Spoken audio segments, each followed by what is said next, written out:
It's Emil. Let me take off my glasses. I can say my name without my glasses. It's Emil. It's Emil Guillermo. Emil Amok to you. Hey, welcome to the Takeout, Emil Amok's Takeout. My takes on all things considerable. Usually we go on at 2 p.m. Pacific live, but as you know, I like to go on just a little bit extra, a little bit earlier, just to feel the vast emptiness of internet space. Oh, it's not empty. There's there's a handful of us out there somewhere. Some may not be fully conscious, but we're here. Thank you for joining me, the aforementioned Emil Guillermo, on this journey. And I like to get my glasses on because then it's not like a blur. I mean, when I put my glasses on, I can see a little clearer, and then things don't look like Eileen Goo, which is kind of like, is she American? Is she Chinese? Is she American? There's a kind of a blur, Hey, there's my swish. You got to have a swish. A CNN swish. I mean, that's how you know you've made it. You got to swish. Okay. Oh, is he going to do that all day? No, I'm not. But back to the goo joke. It's not a goo joke, but it's true. I don't need my glasses. I mean, if I'm reading something I like the hug. Just like I wear my John Madden headphones because then I'm doing the play-by-play of life. And I like the hug on the ears. It's more for feel. It's more for feel. So anyway, but it's true. If I have them on, then I can see Eileen Goo for who she is and what she is. But when I have them off, it's like a blur, which is what Eileen Goo has done with is that good? I mean, I don't want to pass judgment. I started meditating, as a lot of you know, in the last couple of years, and I'm trying to be equanimous to it all. I'm trying to understand that, that maybe this is just a new generation. Chinese-American relations, where we're all, like Thich Nhat Hanh said, we're interbeings. We're all one. We're grand. I mean, how dumb and idealistic, right? How, I don't want to rain on your parade, although they could use some snow in Beijing. But I don't want to rain on anyone's parade. But, I mean, how else can you positively look at Eileen Goo except to say, oh, she's looking at things in a new way, and all you stodgy old MFers out there, old style Cold Warriors, hey, just get used to it. This is the way it is for the young generation. Those who are on censored Weibo and those who are uncensored Twitter. This is the new life, right? I mean, that's the thing that should just hit you automatically or immediately about what's different. Oh, yeah, you cross over and you become a Chinese citizen. You're not free. Things are censored. I mean, this is something that we'll get into, and why on today's show I say goo for goo. I'm still goo for goo because we need to talk about this. This is the future for Asian America. I mean, what Eileen Goo has done could be a great thing in terms of international relations, maybe geopolitics, maybe, but it could be the worst for all of us who are here happily 4th, 5th, 6th generation American, or maybe more recent vintage, because not everyone respects the blur. Not everyone says, oh, yeah, we are one people. No, we are one people, and we both have, China and the U.S., have rockets pointing at each other. We both, yes, love each other. Yes, smile, smile. Smile for the Lunar New Year cameras, but we are very suspicious. That's just the reality. I would love to live in Eileen Goo's world where she's the greatest and no one wants to mess with her.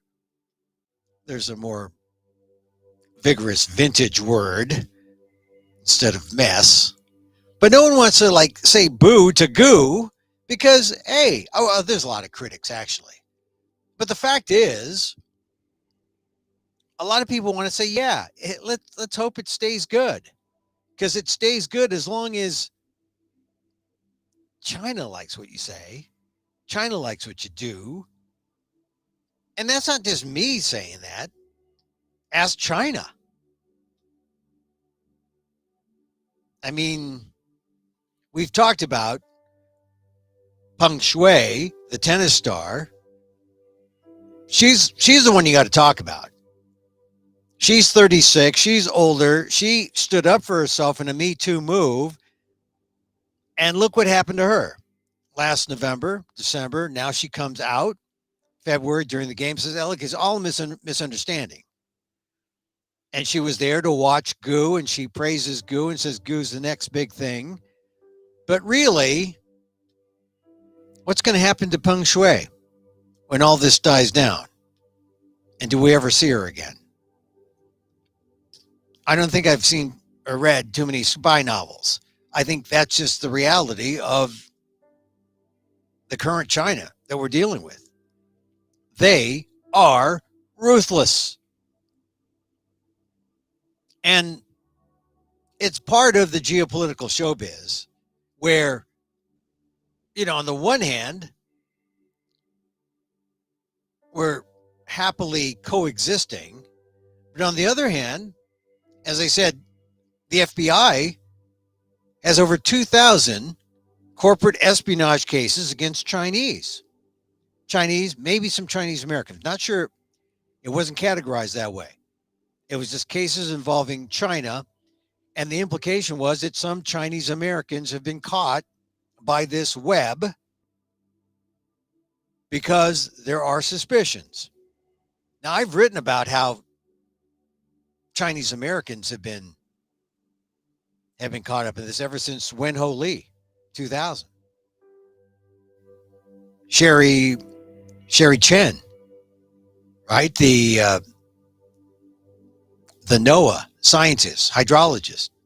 She's trying to get her life back because she felt she was maliciously held and prosecuted.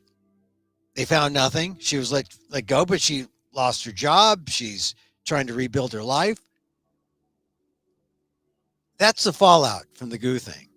So we'll talk about Goo because she said some things yesterday that was during a press conference that was on during our show, and I wasn't able to really hear them and sort of analyze them, but we'll do that today. We'll do that because I think she's worth listening to.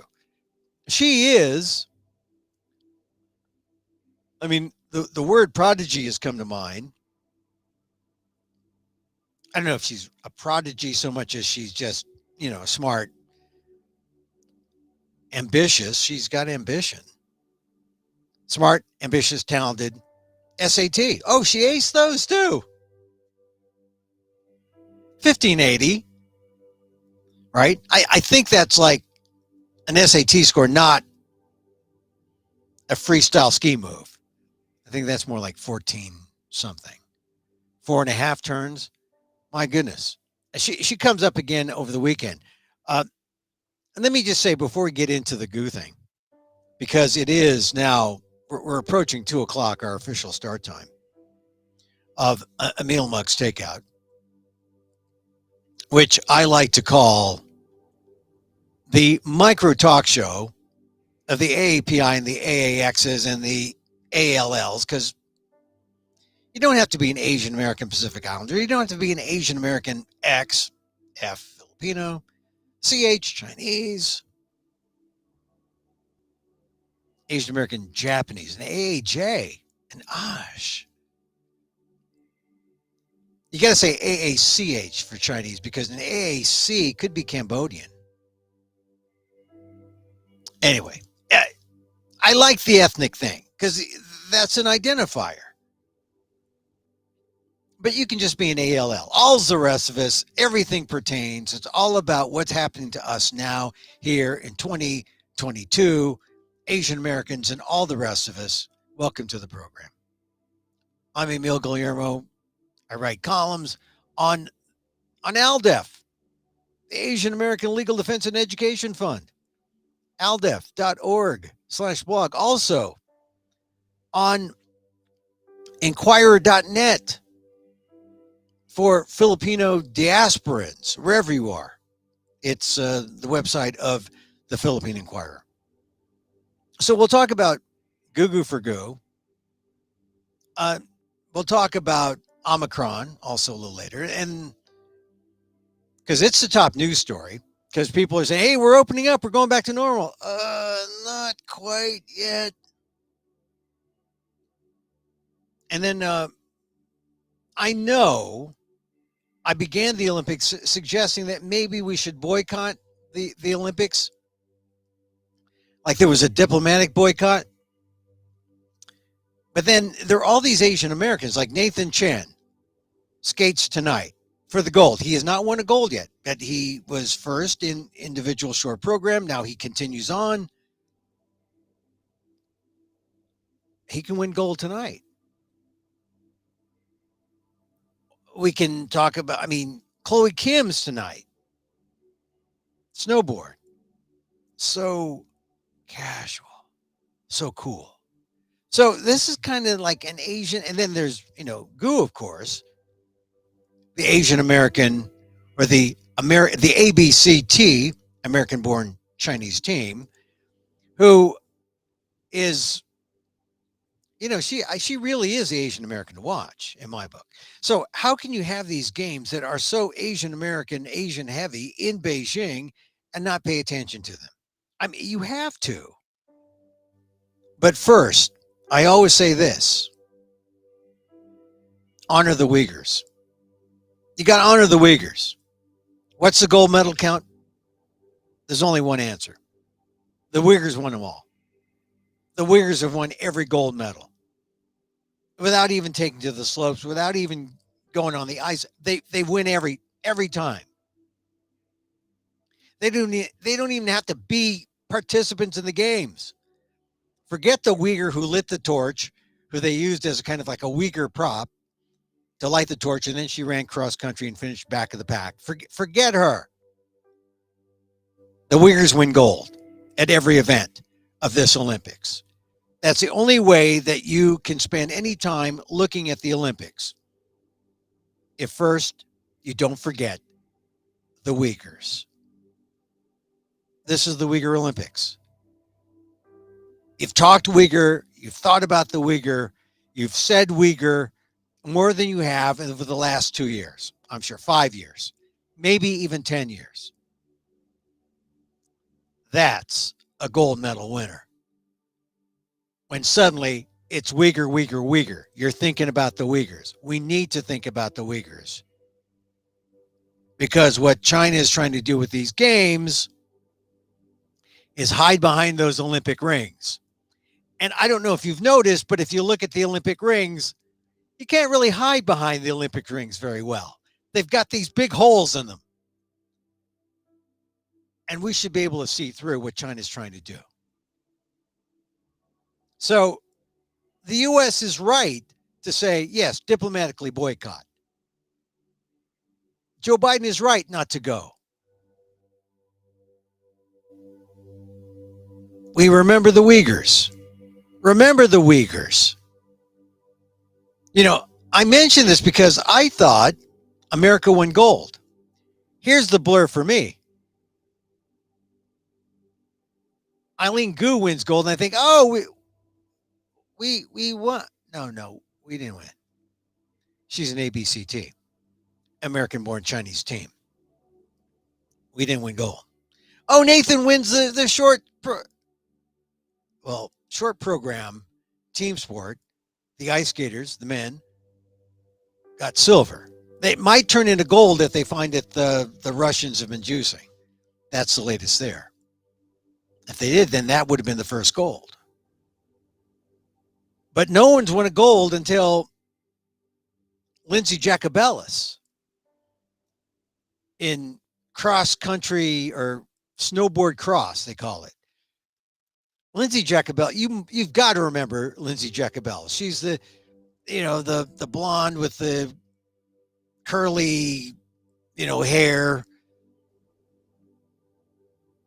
snowboarder, 2006. She was like better than everybody. And then she started hot dogging with a big lead. And then she fell. 2006. She got silver. And every Olympic since then, she's tried to come back. And every Olympics, she's failed to medal. Until yesterday. Think about that. 2006, every 4 years she comes back. This woman's 36 years old. And she's still a cross-country snowboarder. Snowboard cross. And still looks good doing it. She won gold after that hot dogging thing in 2006. America's first gold. The first one. That's why it's not insignificant for me to say, hey, Uyghurs win gold everything. Every event you want to see, you just got to think about the Uyghurs. Say a rosary, say a little prayer, say it's Uyghur, Uyghur, Uyghur. And then start passing out the medals. That's how you can take part in this diplomatic boycott of the Olympics and still revel in the athleticism that you see. Because there's a tremendous amount, and a lot of it coming from Asian Americans and ABCTs, American-born Chinese team, like Eileen Gu. So, Lindsey Jacobellis wins the first gold. The other thing that came out of yesterday is Michaela Schifrin's her failure in the downhill ski for women. She just, this is the mental part of the game, right? She couldn't finish the slalom. That was her thing. She couldn't finish. It was the second event. She couldn't finish the one the other day on Monday, or was it Sunday? She couldn't finish the one yesterday on Tuesday. And she was just broken on the side of the hill, just like head in her knees. You feel for her. You feel for these athletes. Things have got to be so right in your life when you do something like defy death on a ski slope. She lost her father. I think she's involved in a relationship with another skier, and her life's complicated. And now she's saying, I don't even know if I want to go on. She has some more events coming up. I believe on Thursday. She has as many as 3 other events. But it just tells you something about the fragility of this sport. If we haven't seen this already with Eileen Gu, and I mention Eileen Gu, like I said, because we'll talk about her preparation when I go to the tape. But Lindsey Jacobellis was the first gold medal winner for the American team last night. Tonight, it could be Nathan Chen. And here's the thing about, we talked about Michaela Schifrin going down. She's got other events. Here's the test of Olympic medal. Can she come back from that fall? We mentioned it with Vincent Joe, who was tested for COVID. He says, look, he had to pull out of some games. He says, I know this is bad, but it sets up a great comeback. And it does when it happens. You don't know when it's going to happen, but it does set up a great comeback. I hope it happens for Vincent Joe. I hope it happens for Michaela Schifrin. I think it's about to happen tonight for Nathan Chen. They keep talking about Pyongyang and how he fell and how he, in many ways, the comeback trail started after those Olympics. He won 3 straight worlds. He's the best skater in the world now. And you saw a little bit of just the verve he has, the passion, and how hyped up he is when he scored the highest short program score the other day in the individual men's. So I think an Asian American is going to triumph tonight when Nathan Chen takes the stage. There's gold there. Chloe Kim is another matter. She was in the preliminaries yesterday. She qualified. She was so good, so far ahead of everyone else. They were saying, oh, she's in a lower gear. She's not even like full out. I worry about Chloe Kim. She may be a little too nonchalant, but maybe she'll come through. I hope, because she's another great athlete. And you see how it's all mental with her. She did well in the previous Olympics. She had to take a break. She had to be normal. She had to go to Princeton. Nathan Chen is going to Yale. Elaine Goo going to Stanford. All these model minorities in the Olympics. What gives? So I hope Chloe Kim does well tonight. America could use the gold medal. And we want to see our Asian American female heroes. We want to see them do well. But look, no pressure, right? No pressure. No pressure on Nathan or Chloe. We're just saying, show us your best. We know you have it in you. So those would be 2 prominent medals coming tonight. But as I said, if you're going to watch and engage in these games, you got to give the first medal. There's like an Uber gold medal. You got to give the first gold medal and the first Uber silver and Uber bronze to a Uyghur. Just for surviving in China 2022. These are the Uyghur Games. They had the head of the Uyghur Congress go on say, look, everyone who's a Uyghur in China, whether an athlete or, a resident of China, if you're living in China, you're a hostage, he said. You're a hostage. You're not free. You're not free to go. You're not free to say anything. You're not free to be who you are. Everything handed to you, everything you look at is censored. That's the state, not just of the Uyghurs, but of the Chinese. If you're Uyghur, it's worse. You get to go to a re-education camp.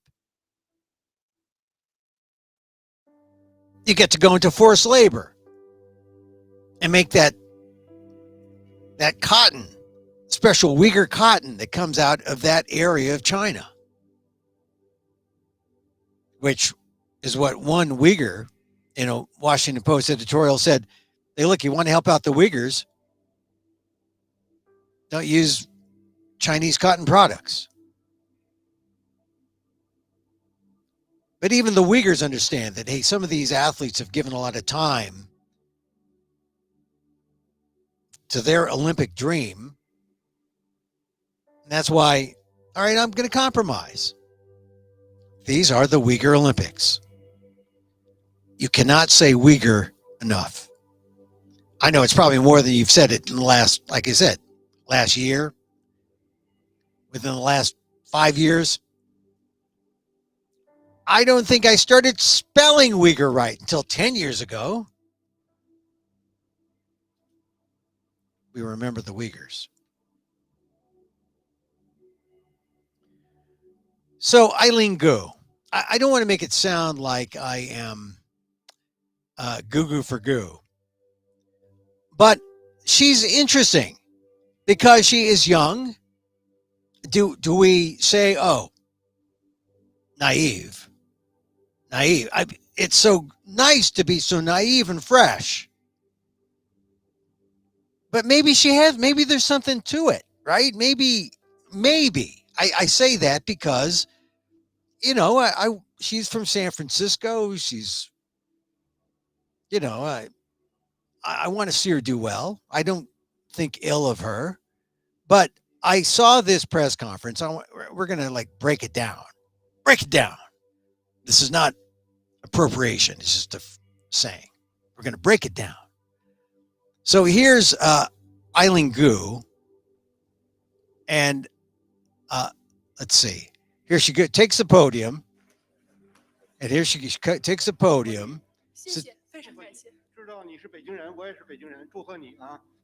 I actually felt pretty confident going into it. I played piano for 9 years. So here she's talking about how she might have felt going in, and she said this in other off-the-cuff interviews. She said, I'm going to try to get a piano into my room, and I'm going to compose music and try to get into the zone. And so here she says she felt pretty confident. She plays piano. Let's see her finish. So I am very attuned to this sense of rhythm.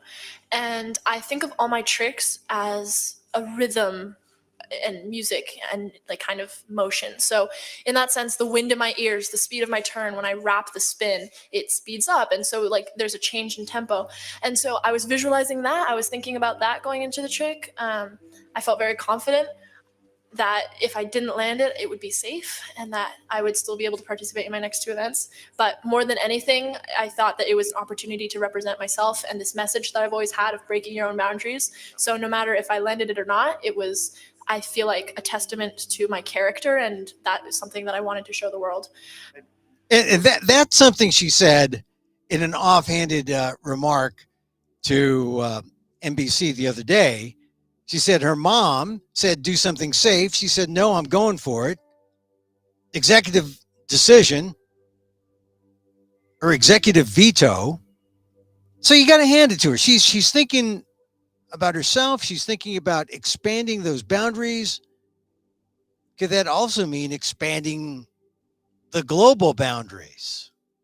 I mean, that's the interesting thing.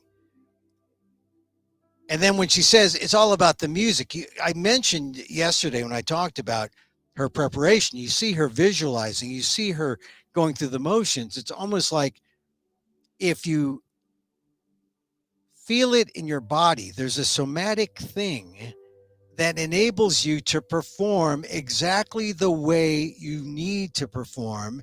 It's almost as if the trick is automatic.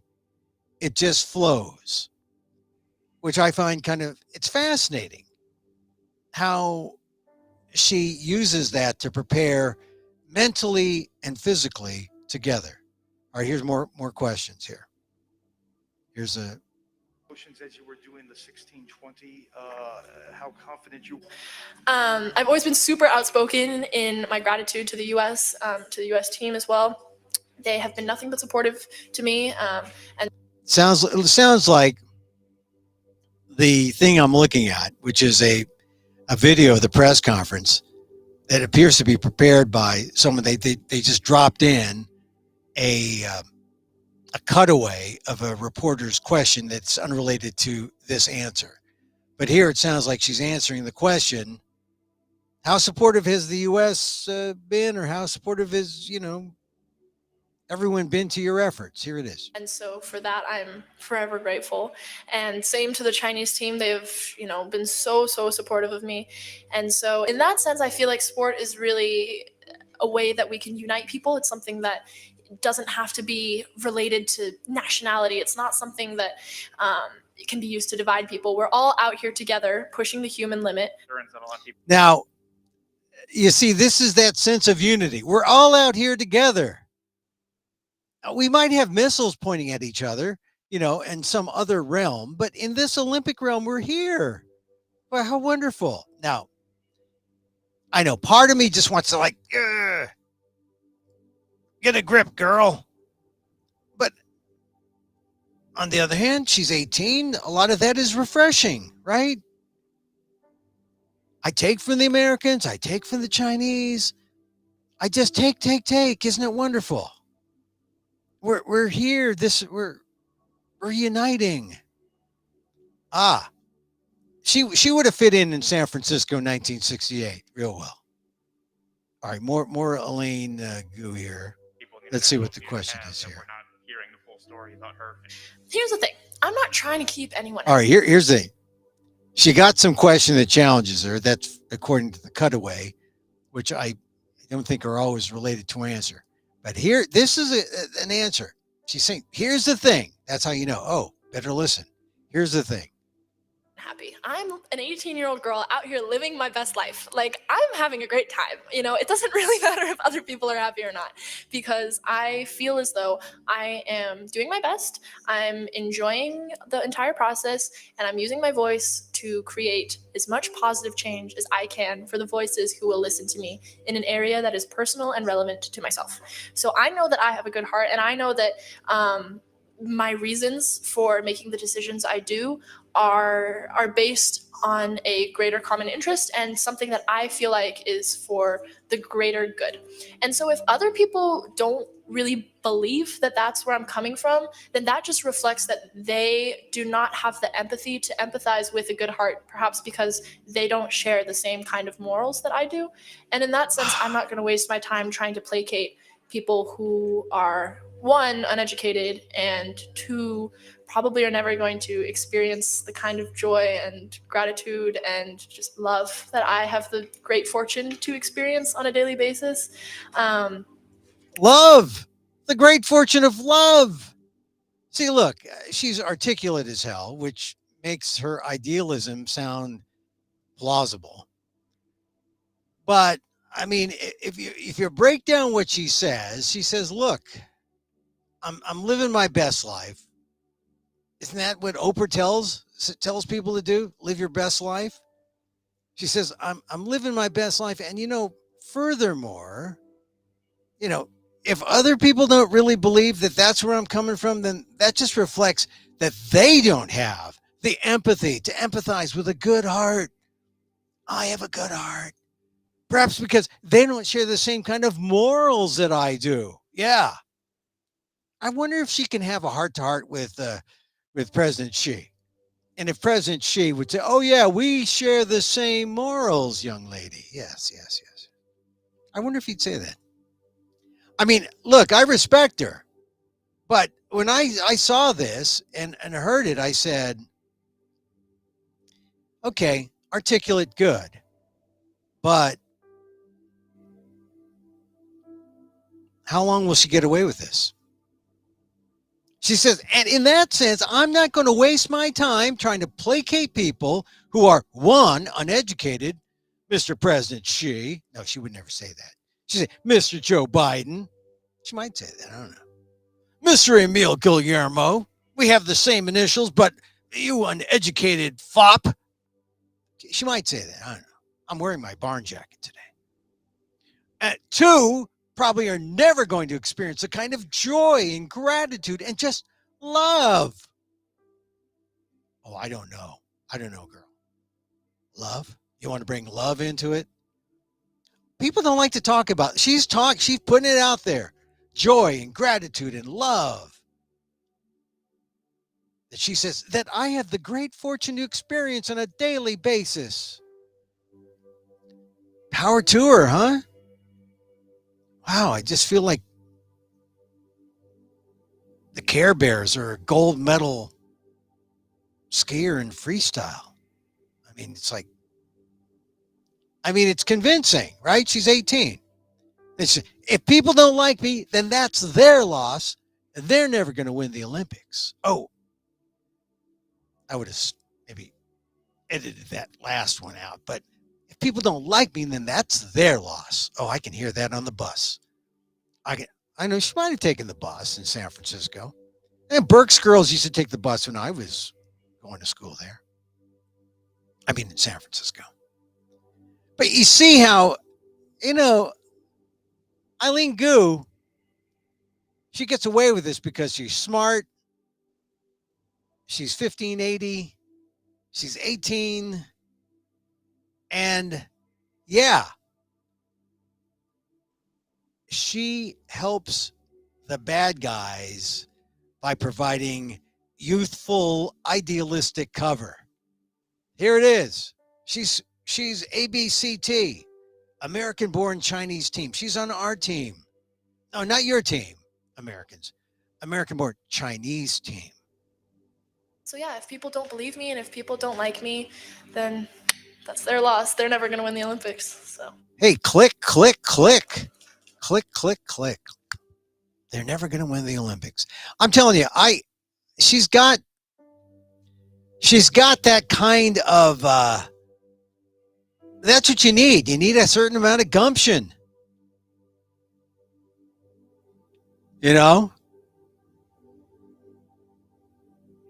So I want to, now regular listeners to this show are saying, you are helping the hate mongers and the bad guys. No, I'm not. What I'm saying, you are persecuting this athlete attack. No, I'm not. What I'm doing is I'm taking her at her word. I embrace Eileen Gu. I want Eileen Gu to succeed.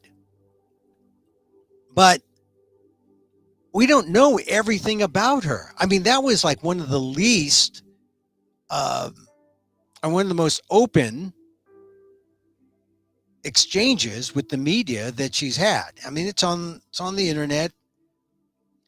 Most of the interviews are like punctués, where she goes to the French magazine and they talk, and there's a PR guy from the government standing by.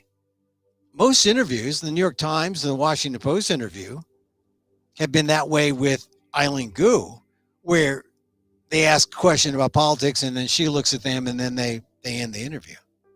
And Eileen Gu's mom won't talk if, unless you submit questions to her and then she gets final approval going out before you publish, which isn't the way journalism works. So I'm not attacking her. I'm really just showing a kind of appreciation for her innocence. And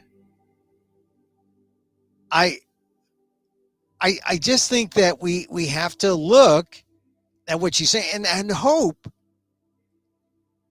We have to hope that her message gets through. I mean, I'm rooting for her. I think she's the most interesting thing in these games. I really do. I think she's the most interesting thing in these games, because these are the Uyghur Olympics. And we need to understand what China is communicating to us. And the big question with Eileen Gu, though, is the citizenship thing is still a big thing. She hasn't said exactly if she has been naturalized. Now, some other athletes are saying that they are naturalized because China has recruited people, naturalized Chinese, to come in and play different spots on the Olympic team. I think most notably hockey. So the question is, and Goo and her mother don't answer this. They say, well, what about her passport? Did she give up her passport? And I guess that will say once and for all, yes, she's naturalized, because you have to renounce your citizenship. And that is saying something, that she is naturalized as Chinese, if she is. I would think that her mother is maybe she cuts a deal. That's what I was thinking. I don't know. Some legal experts say you don't cut deals with China, but I don't know. Maybe you do if you are the Golden Girl. And that's kind of what I think. I hope for her sake, because then it really is a two-way street. Because right now, if she's just not saying, maybe it's a one-way street and she's not saying. I don't know. Like I said, fascinating. What is happening with Eileen Goo? She is her two events coming up. Really, her best two, I think, the half pipe, freestyle half pipe, and also the slope style. And if she has the same kind of approach, we're probably going to see things we haven't seen ever. I mean, a lot of it is just like, how many times can you go in circle? 360, 720, 10, 80, 14, 60. How many revolutions? So I think it's, she's incredible to watch as an athlete. And the implications for other Asian Americans are really quite large, because we know that things can go wrong and I just say, go back to the Wen-Ho Lee, when the government cracked down and started looking at all Asian Americans working in research laboratories as spies. The only way that we can get around that again is to speak out, fight it, and just make sure that there's a certain amount of transparency. I mean, one of the things about the Wen-Ho Lee case, the number of people the community really stood up to the reporting that was done, the reporting that was done by the New York Times. And the New York Times had to essentially apologize for not doing as thorough a job to paint the whole picture, to show Wen-Ho Lee as a human being.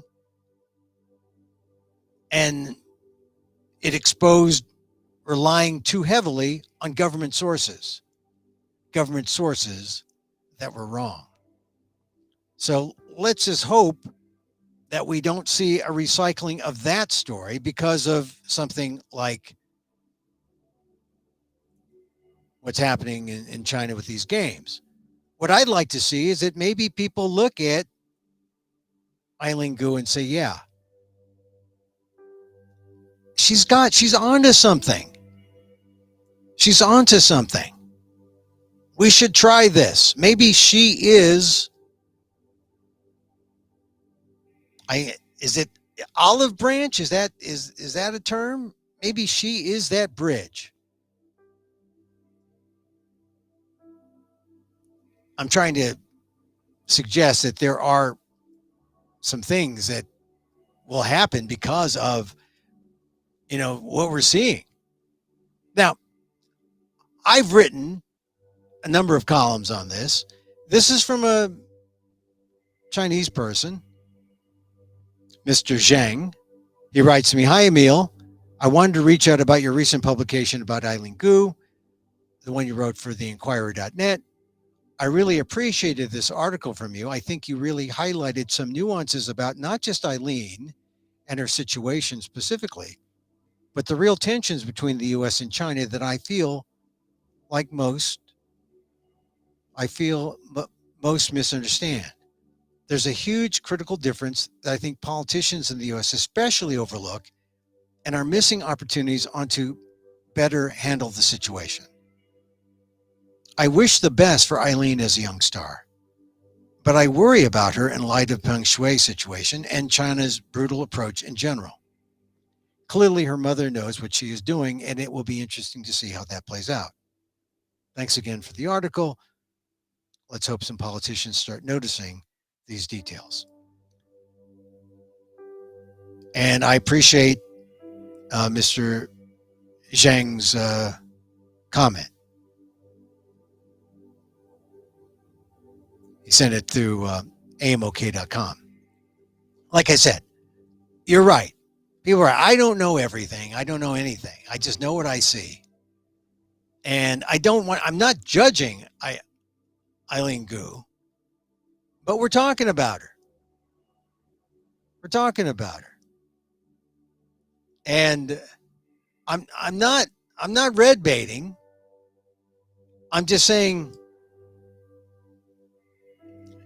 she shows by her actions that maybe she isn't as free as she wants to be. I'll take her at her word. The words that she gives us, we go with. But look, she is successful. This is just the first chapter in her life. And I hope certainly it won't be the last. She's just 18. Future's bright. Who knows? Maybe she becomes president of China. Maybe she becomes president of the United States. I don't know if she keeps her citizenship. Maybe she becomes, like I said, the olive branch that brings both countries together. I mean, because clearly that's what she's after, right? She wants to be the uniter. I'm not a hater. I'm not. I don't hate Eileen Gu. If anything, I'm just glad that she's San Franciscan, that I know a little something about, where she grew up and school she went to. She's just beginning what could be, it's already a great life. It can only get better. I just hope the situation is, I hope she knows the China she's dealing with. And I hope they treat her fairly and honestly. I'm just looking at Peng Shui. That's it. So I talked about my father yesterday, and it was his birthday. I left out something that was important because as I was just talking extemporaneously, I left out the fact that Filipinos weren't allowed to intermarry, that Filipinos and Chinese and Japanese and blacks were all put in the same category and were not allowed to marry whites. And so the number of women from the various ethnicities were limited. I mean, Filipino women came across from the Philippines. The ratio was like 14-1, male to female. So if you were to marry just to be limited to just your own ethnicity, you just didn't have much choice. And for many Asian communities, you hear this is true for the Japanese and Chinese and the Philippines, they were bachelor societies.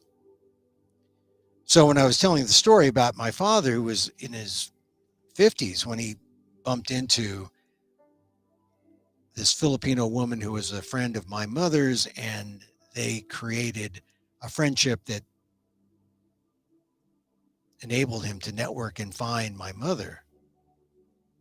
This is how it was for Asian males in America for the 20s and the 30s and the 40s and the 50s. Just a reality. And they were grouped. The Asians and the blacks, Filipinos, Chinese, they could not intermarry with whites. It was all intended to keep the white race pure and to keep that xenophobic view steady. So, something I left out, which would explain why my father came in the 20s and then finds himself single for all those years until he meets my mother. Yeah, it was as I was thinking about that, I was thinking, God, I should mention that because it's an issue, and it really did determine the shape of my life, certainly my family life. All right, so we talked a little about my dad. We got the Uyghurs. We talked about Olympics. Here's the thing. One more thing about it just seems that I talked about Lindsay Jacobellis winning the first gold medal after hot dogging and falling in 2006, winning the silver, and then nothing until this year, 2022, from 2006, right? She wins the first gold at age 36. You overcome some things and you become who you are, Olympic champion. I think we'll see that tonight with Nathan Chen. He's overcome a lot. He's overcome that Pyeongchang thing where he fell down, and he's now the best skater in the world. Well, you may even see it from Chloe Kim. Although I think things may be too easy for her. She is such a great snowboarder. But so 2 medals, 2 Asian Americans in the Olympics. Meanwhile, the Olympics are on. I was watching the Today Show, and it just dawned on me that they've got some of their people in New York dressed up like they are in Beijing. And unless they say Beijing versus, who's in Beijing, who's in New York. But NBC is, I haven't seen the ratings. I know the opening ceremonies were not great, but they're trooping.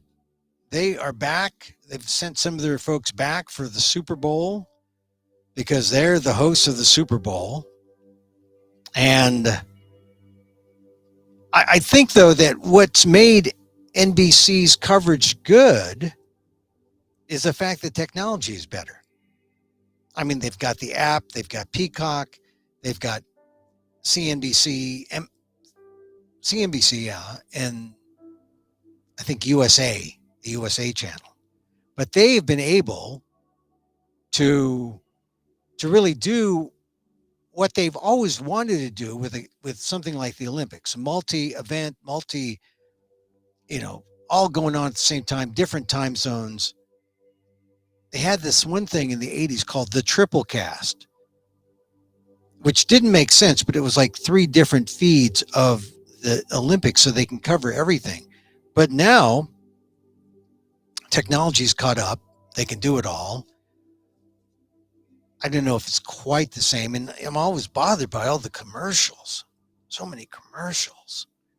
But I get to go on Peacock and watch all the events again and again, things that I missed. So I don't know how you're experiencing the Olympics. If you are, I gather if you're in Asia, you have different feeds and it's a different time zone. But I just know that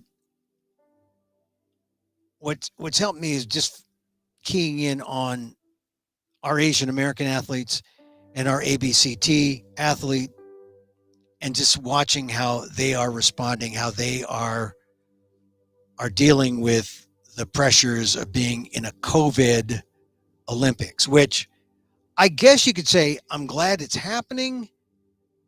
But if it weren't happening, would it be I guess it would be a tragedy for the athletes. But I don't know. I'm just wondering if we just didn't have it and we had it again when the world was a safer place, would that make a difference?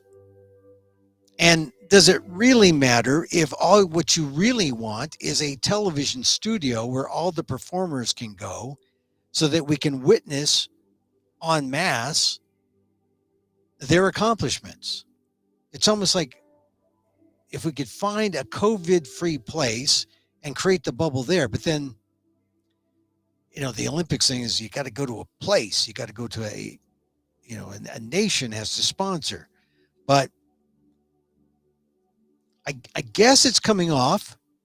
We've had some people get COVID, like they've gotten COVID and responded, like the flag bearer of the United States. She had COVID and had to withdraw, and then she tested negative, so she's back. Vincent Joe, not as lucky. So we shall see. I mean, the thing is, we are in this Omicron phase where we just want it over. Talked about this briefly yesterday, and now it's kind of the big story now with governors saying, "Hey, indoor masking, we're gonna forget about it. We're good now," and it's hard to generalize for the whole country when we're so pockmarked our experience with COVID. And I would suggest that we be more conservative than not. I mean, more conservative than not? Yeah, like slowing down, waiting. I mean, I remember my friend sent me a note saying he had been in a meeting with the Mass General folks, heads of international surgery, and they were saying their predictions of where Omicron was going to go or how it was going to go, and said, we're going to see a decline starting in February, no spike. If everyone's good, summer should be great. Yeah, that's if everything goes to plan with the BA2 variant.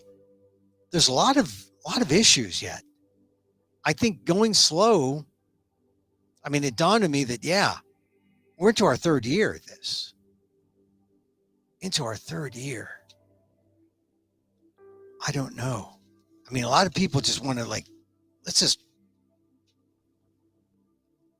just open up now. Oh, we don't want to wear masks.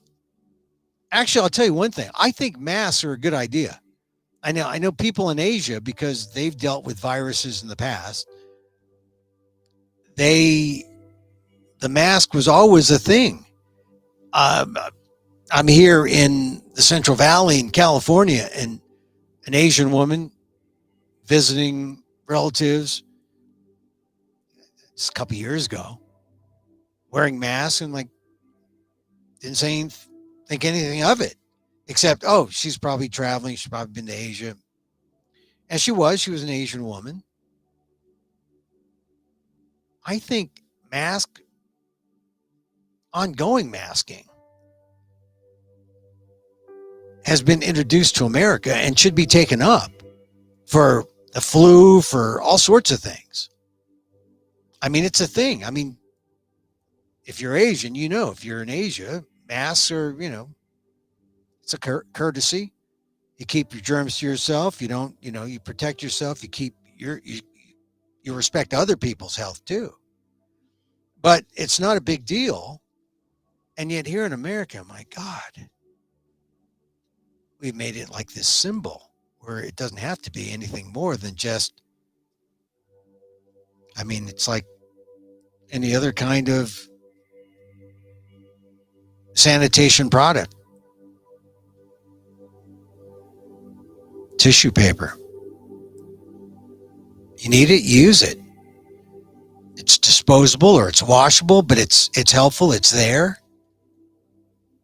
And I'm sorry that's happened, because I think the mask could be invaluable, but a lot of people think think of it as, oh, mask.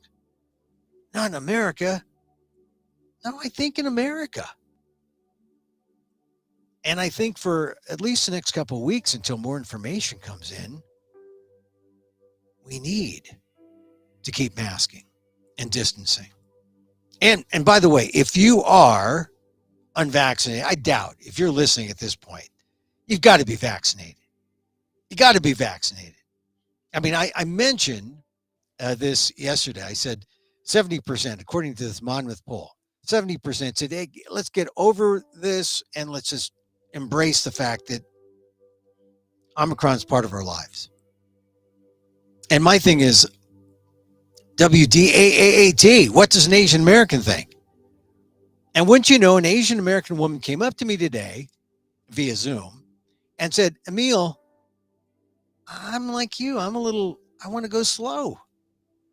And she's married. She's got a little kid. I want to go slow. I'm with you. I feel the same way. We're into the third year. Let's not blow this. Let's proceed cautiously. I mean, it's not like we're going for the gold medal, right? I mean, if we're going for the gold medal, then yeah, let's go for a 1600. But no, this is safety. Safety. Stick with the mask.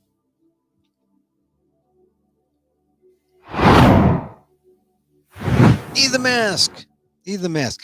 Hey, thank you. Thank you for joining me tonight. Nathan Chen, Chloe Kim, we root for our Asian American